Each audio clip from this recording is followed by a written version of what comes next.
Breaking news భూ కబ్జా కేసులో వల్లభనేని వంశీని పీటీ వారెంట్పై గన్నవరం పోలీస్ స్టేషన్కు తీసుకురానున్నారు పోలీసులు. విజయవాడ సబ్ జైలు నుంచి వంశీని తీసుకొచ్చి విచారణ చేయనున్నారు. సత్యవర్ధన్ కిడ్నాప్ కేసులో ఇప్పటికే ఏవన్గా వంశీ ఉన్నారు. ఈ విచారణ ముగిసిన అనంతరం మళ్లీ సబ్ జైలుకి వంశీని తరలిస్తారు.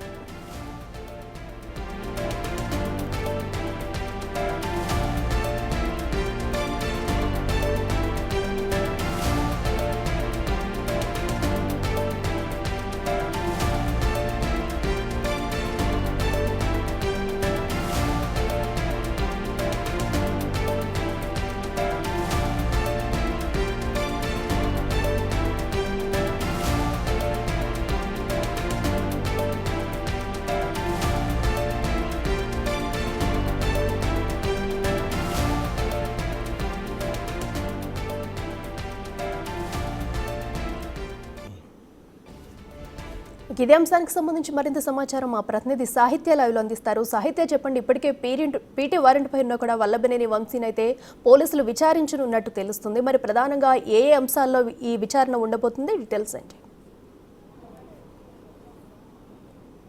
తాజాగా వచ్చిన సమాచారం ప్రకారం అయితే కనుక ఇప్పుడు గన్నవరం పోలీస్ స్టేషన్కి కాదు, వల్లభనేని వంశీని అయితే కనుక గన్నవరం కోర్టులో మెజిస్ట్రేట్ ముందు హాజరుపరచనున్నట్టుగా తాజా సమాచారం అయితే అందుతూ ఉంది. అయితే కొన్ని సెక్షన్ల కింద ఏదైతే భూ కబ్జా వివాదంలో అయితే దానికి సంబంధించి కూడా ఒక కేసు నమోదైందో ఆత్కూరు కేసుకు సంబంధించి కూడా ఇప్పుడు వల్లభనేని వంశీని సబ్ జైలు వద్ద దగ్గర నుంచి అయితే కనుక కొద్దిసేపటి క్రితమే గన్నవరంకి అయితే కనుక తరలించారు పోలీసులు. అక్కడ ఆత్కూరు పోలీసులు ఇక్కడికి రావడం, అతన్ని ఆల్రెడీ ఇక్కడికి తన సతీమణి కూడా పంకజశ్రీ వచ్చి ములాఖత్ అయిన నేపథ్యంలో అయితే కనుక వెంటనే ఇక్కడ పోలీసులు కూడా అలర్ట్ అయ్యి ముందు నుంచి అంటే రెండు గంటల సమయం ముందు నుంచే కూడా వాళ్ళు ఇక్కడికి వచ్చి వల్లభనేని వంశీని అయితే కనుక ఈ ఆత్కూరు కేసు ఏదైతే సంబంధించి ఉందో భూ కబ్జా వివాదం పైన దానికి సంబంధించి కూడా కొన్ని సెక్షన్లు అయితే 120, 420 ఇలాంటి సెక్షన్లు అయితే కనుక ఐపీసీ సెక్షన్స్ కూడా పెట్టిన దాఖలాలు ఉన్నాయి. దీనికి సంబంధించి కూడా ఇప్పటికే అతన్ని మెజిస్ట్రేట్ ముందు హాజరుపరిచి దానికి సంబంధించి కూడా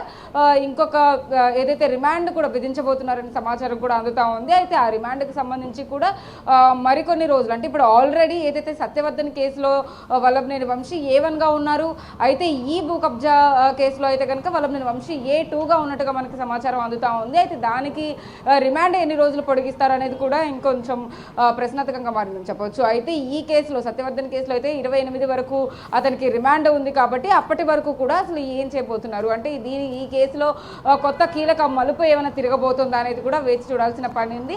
అయితే ఇప్పుడు ప్రస్తుతం ఇక్కడ నుంచి గన్నవరం కోర్టు ఏదైతే ఉందో ఆ కోర్టులో అయితే కనుక గన్నవరం పోలీసులు ఇప్పుడే వచ్చి వల్లభనేని వంశీని హాజరుపరిచేందుకైతే తీసుకెళ్లారు. మెజిస్ట్రేట్ ముందు మరిన్ని వివరాలను అయితే కనుక వాళ్ళు అక్కడ హాజరుపరిచిన అనంతరం అయితే కొన్ని ప్రశ్నలు కూడా అడిగే అవకాశం అయితే కనపడతా ఉంది. అనంతరం అక్కడ నుంచి మళ్ళీ తిరిగి ఇక్కడికి సబ్ జైలు వద్దకే తీసుకొస్తారు అనే సమాచారం కూడా అందుతూ ఉంది. అయితే అక్కడ కీలకంగా ఆత్కూరు భూ కబ్జా వివాదంలో ఏదైతే కొన్ని జరిగాయో దానికి సంబంధించి కూడా ప్రశ్నలు అడిగిన అనంతరం అక్కడ ముద్దాయి A2 వల్లభనేని వంశీని అయితే కనుక రిమాండ్కి తరలించబోతున్నారా, ఆ రిమాండ్ని కూడా ఈ రిమాండ్తో కొలాబ్ ఏమైనా చేస్తారా లేకపోతే దీన్ని కంటిన్యూషన్ తర్వాత ఆ రిమాండ్ని పొడిగిస్తారా అనేది అయితే ఖచ్చితంగా తెలియాల్సింది ఉంది. ఏదేమైనప్పటికీ కూడా ఆత్కూరు భూ కబ్జా వివాదంలో అయితే కనుక A2గా వల్లభనేని వంశీని చేర్చారు పోలీసులు. పలు సెక్షన్ల కింద కూడా కేసు నమోదు చేశారని చెప్పొచ్చు. రైట్ సాహిత్య, థ్యాంక్ యూ.